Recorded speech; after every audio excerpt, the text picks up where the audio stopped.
Boa noite.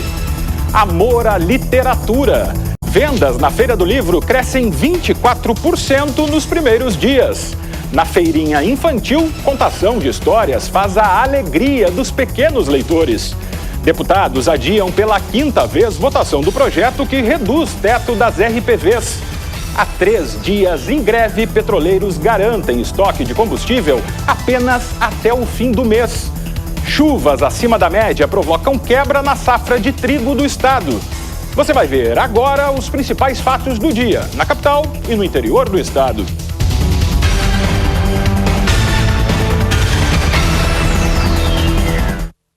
A Assembleia Legislativa adiou pela 5ª vez a votação do projeto de lei que reduz de 40 para 7 salários mínimos o pagamento das requisições de pequeno valor, as RPVs devidas pelo Estado.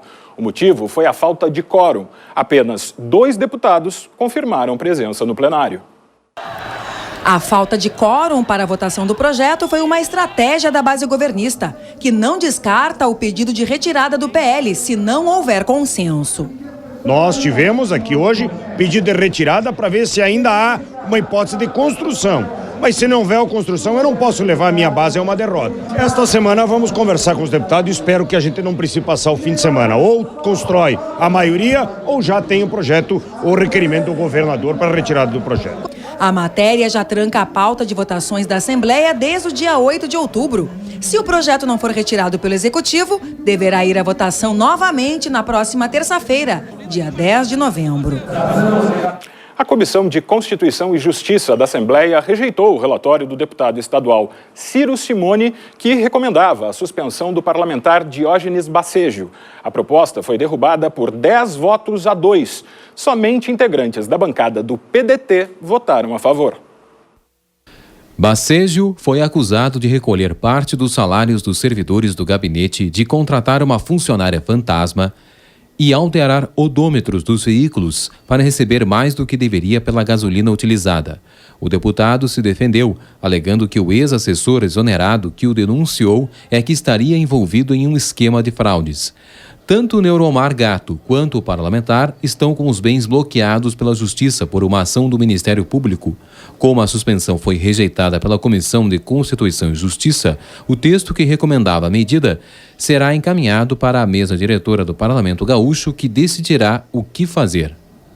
A greve nacional dos petroleiros entrou no 3º dia. No estado, a categoria diz que o estoque de combustíveis e de gás de cozinha produzidos pela Petrobras não deve durar todo o mês. Os grevistas querem 18% de reajuste salarial. A Petrobras oferece 8,11%. A categoria também pede a revisão do plano de gestão que vai regrar a atuação da empresa até 2019. A gente chama de pauta pelo Brasil, que ataca principalmente a questão do desinvestimento proposto pela direção da empresa e como a empresa vem tratando o desmantelamento, vamos dizer assim, a divisão da empresa em pedaços. No Rio Grande do Sul, são aproximadamente 1.200 petroleiros. Mais da metade está na refinaria Alberto Pasqualini, em Canoas, trabalhando em turnos contínuos de revezamento. Segundo o Sindicato dos Petroleiros no estado, a greve já afeta a rendição de funcionários que atuam no setor de produção de combustíveis e gás de cozinha. Muitos já estão trabalhando há mais de 48 horas. Mas, de acordo com a categoria, isso, por enquanto, não deve provocar o desabastecimento do mercado. O corte de rendição também ocorre na usina termoelétrica Cepete Araju, em Canoas, e no terminal de Rio Grande da Petrobras. E o comércio começa a se preparar para o final de ano. As decorações de Natal já chamam a atenção dos consumidores, mas a expectativa dos empresários para este ano não são nada boas. As vendas devem ficar abaixo do esperado. A reportagem é da TV Cultura do Vale, de Montenegro. Os estabelecimentos comerciais já estão decorados e aguardando temporariamente e até mesmo aumentam os estoques. Mas neste ano, tudo está acontecendo de forma reduzida. Segundo o presidente da Câmara de Dirigentes Lojistas de Montenegro, o fim do ano deve ter queda nas vendas. Como todos os anos é sabido, começa a dar empregos temporários, investimentos, tudo isso vai acontecer, claro, tem que acontecer. Mas como a tendência do mercado está meio parada, o pessoal meio com receio, então não vai ser aquilo que foi ano passado.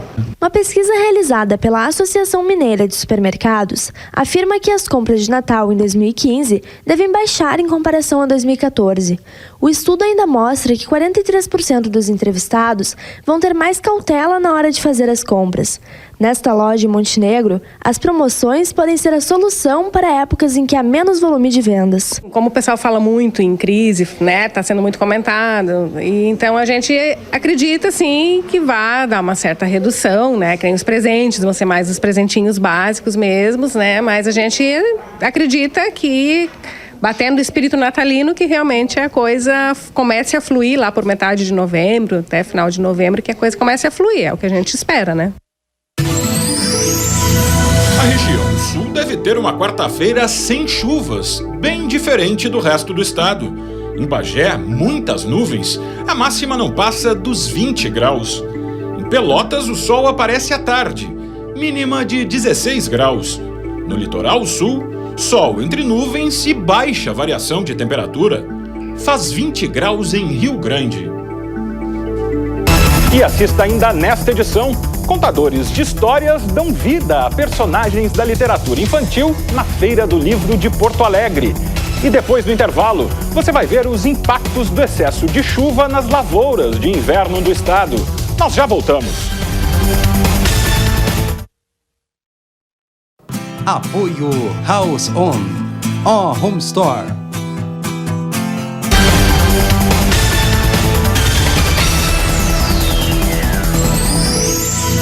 A fronteira oeste promete ter uma quarta-feira com períodos intercalados de chuva e sol. Em Uruguaiana, chove pela manhã e as nuvens se dissipam à tarde, máxima de 22 graus. Tempo parecido em São Borja, onde faz 23 graus. Na fronteira, nebulosidade moderada e sol no fim da tarde. Os termômetros variam entre 15 e 21 graus em Alegrete. E nós falamos agora sobre a Feira do Livro de Porto Alegre.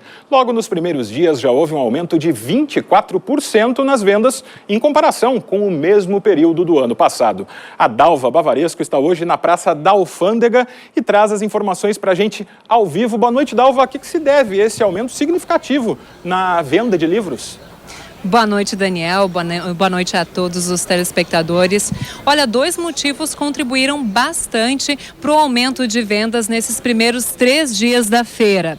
Em primeiro lugar, teve um feriadão de finados, que no ano passado caiu num domingo. Então, muita gente aproveitou a folga e veio passear aqui na feira. O tempo também ajudou. Ao contrário do ano passado, que começou com muita chuva, esse ano praticamente não choveu ou não choveu tão forte, então não atrapalhou muito a movimentação aqui nos estandes da 61ª Feira do Livro de Porto Alegre. Até o momento foram vendidos 80.300 livros e a expectativa é ultrapassar os 400.000 exemplares, que é a marca do ano passado.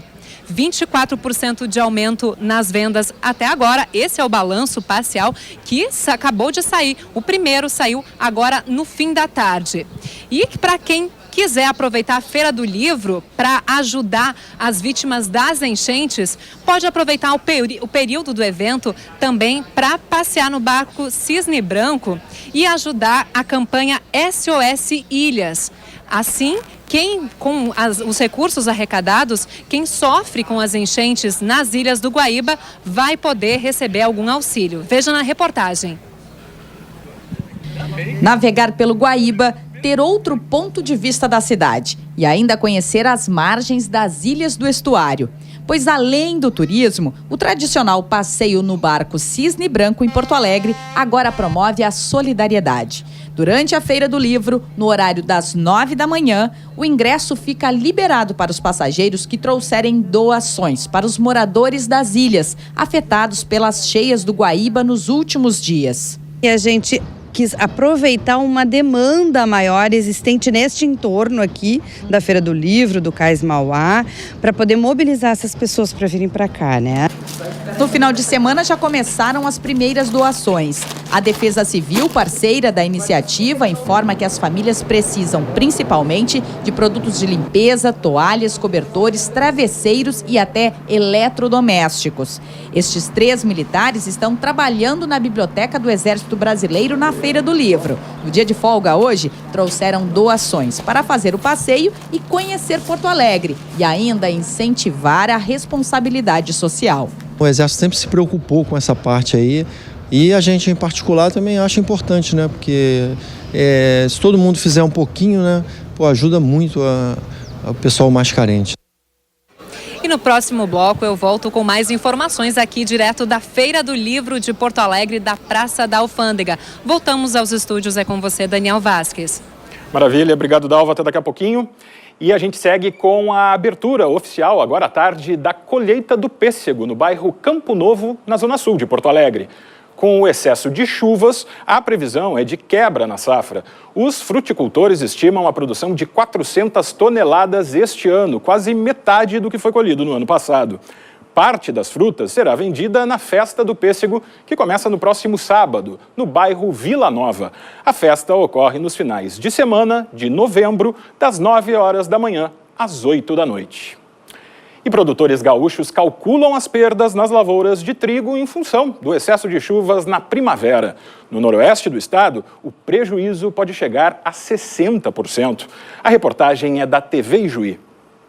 Segundo dados da Emater, a semana registrou avanço na colheita do trigo, ainda que tenham ocorrido interrupções devido ao clima. O percentual atinge 20% do total plantado, tendo ainda 42% maduros e prontos para a colheita. À medida que as lavouras são colhidas, apresentam baixa produtividade e a qualidade do grão deixa muito a desejar. Na região norte do estado, muitos produtores irão perder 60% da área plantada. Durante o ciclo da cultura de trigo, nós tivemos um volume de chuvas de 1.200 milímetros. Né? Então, desde a implantação, nós tivemos muitas perdas de nutrientes no solo, né? E isso culminou agora, então, na hora da colheita, que a planta não tinha condições de fazer um grão de boa qualidade. Se não tiver qualidade mínima, o trigo não é aproveitado para moagem, podendo ser destinado apenas para a ração animal. Dessa forma, o preço cai quase pela metade. Agora, essa última chuva baixou muito o pH, tipo 78 foi para 72, então foi cruel. Em algumas lavouras, a saca de trigo, que seria de R$ 32,00, será vendida a R$ 18,00. Hoje, com o que o agricultor está colhendo, em média, ele está tendo aí um prejuízo na ordem de R$ 1.000, R$ 1.100 em cima do capital que ele investiu, seja ele oriundo do banco ou dos recursos próprios. Nas regiões em que o trigo foi plantado mais cedo, os aspectos da lavoura é satisfatório, com boa recuperação nas áreas atingidas pelas geadas de setembro. Tempo encoberto nesta quarta-feira com muitas nuvens na capital do estado. Pode chover no fim do dia. A máxima não ultrapassa os 22 graus em Porto Alegre. Em Novo Hamburgo chove desde cedo e as temperaturas podem ficar ainda mais baixas, máxima de 20 graus. As pancadas de chuva devem ser ainda mais intensas no litoral norte, mínima de 17 e máxima de 21 graus em Tramandaí.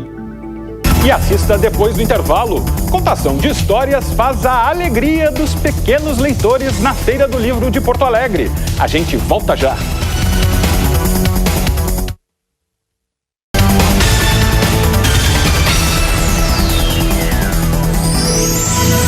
Quarta-feira de muita chuva no norte do estado. Faz frio na serra. Os termômetros ficam entre 12 e 14 graus em Caxias do Sul. No Planalto Médio chove o dia todo. A máxima não passa dos 19 graus em Passo Fundo. Também chove no noroeste do estado, onde a alta nebulosidade impede o sol de aparecer. Mínima de 14 e máxima de 20 graus em Ijuí. Campo Bom, no Vale dos Sinos, é apontada como uma das 50 melhores cidades do país para se viver. Investimentos na área da educação tornaram o município referência em todo o país. A reportagem é da TV Fevale. Campo Bom, a 50 quilômetros de Porto Alegre, tem pouco mais de 60 mil habitantes. A tranquilidade ainda é uma das características da vida por aqui, mas a cidade se orgulha de ser referência no estado e no país em relação a áreas como educação e desenvolvimento humano. Crianças por aqui mostram uma vontade muitas vezes não vista em outros municípios: a satisfação de permanecer dentro das salas de aula. As aulas são bem legais, tem aula de artesanato, tem aula de culinária, muita coisa bem diferente, assim. Eu gosto porque tem as oficinas de grafite, informática, que daí a gente pode pesquisar muitas coisas. Daí tem culinária, que a gente gosta bastante também, que a gente aprende a fazer comidas. 43 escolas da rede municipal de ensino atendem 10 mil alunos.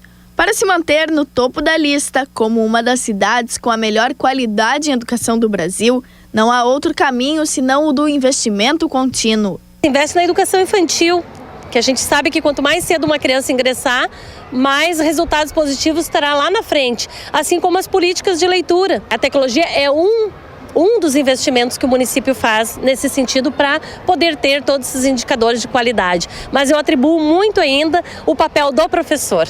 A pesquisa realizada por uma das grandes revistas do país classifica Campo Bom em 3 categorias como uma das 50 melhores cidades de porte médio do Brasil.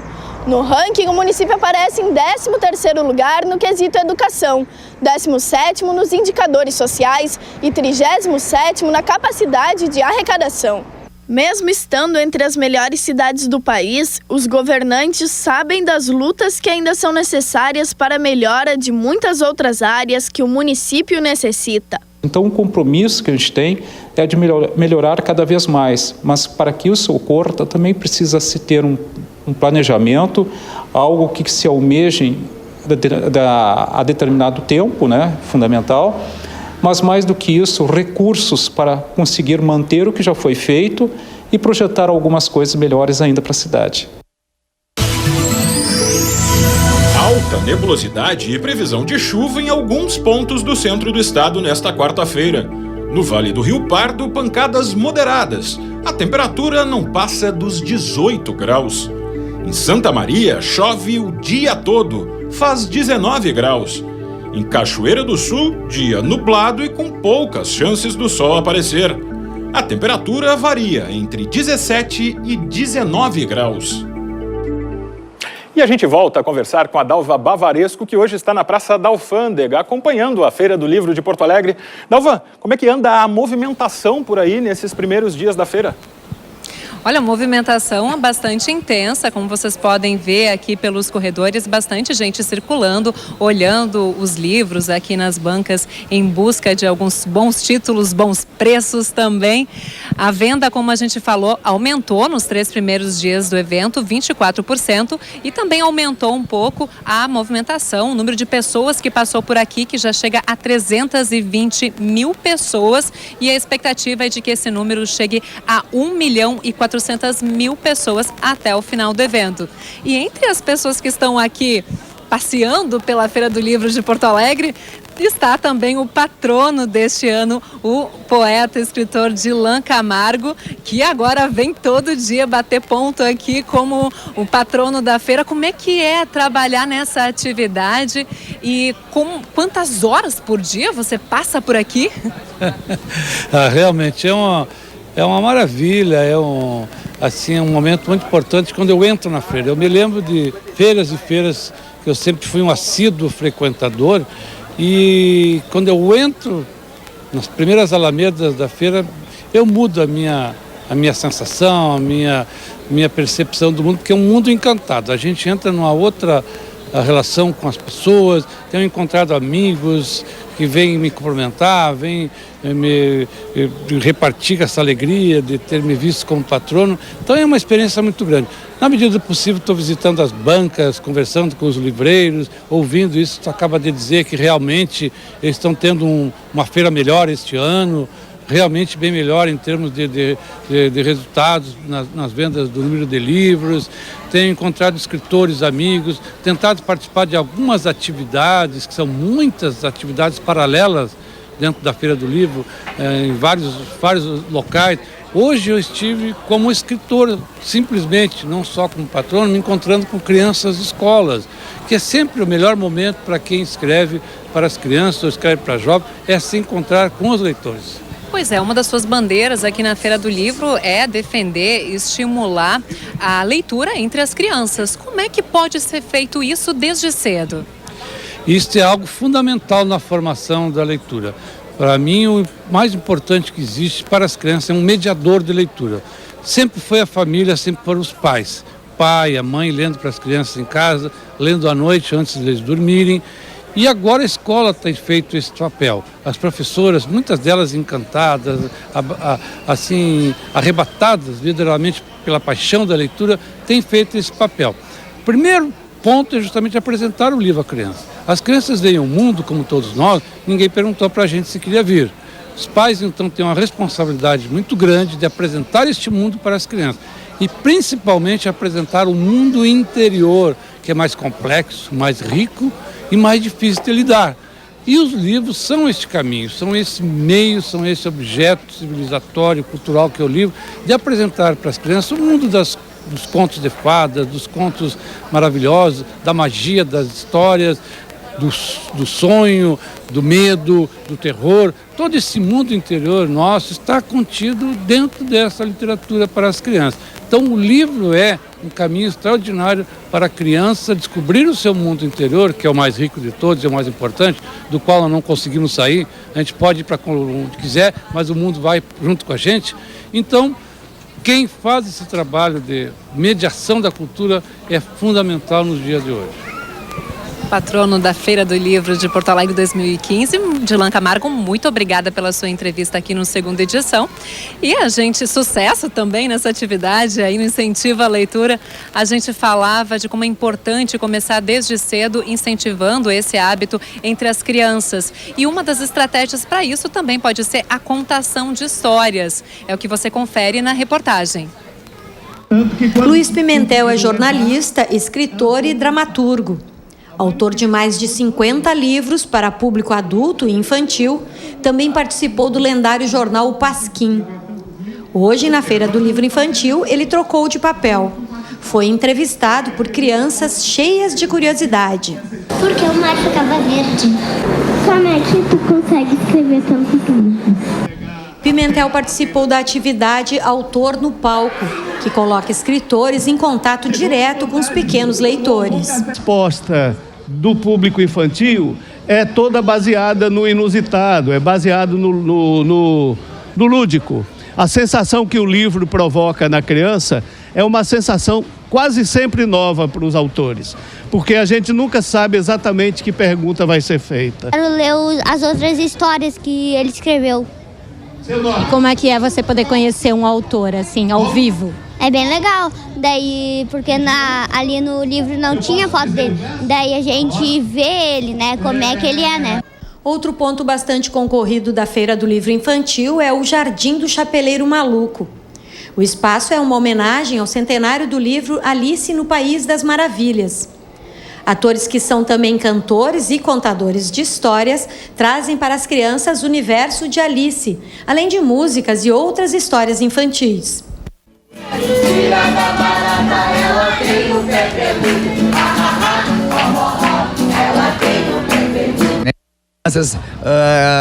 Elas participam, elas interagem. Eles chegam aqui e pedem livros para nós. Eles gostam dos livros, das histórias que nós contamos, então eles procuram pela feira.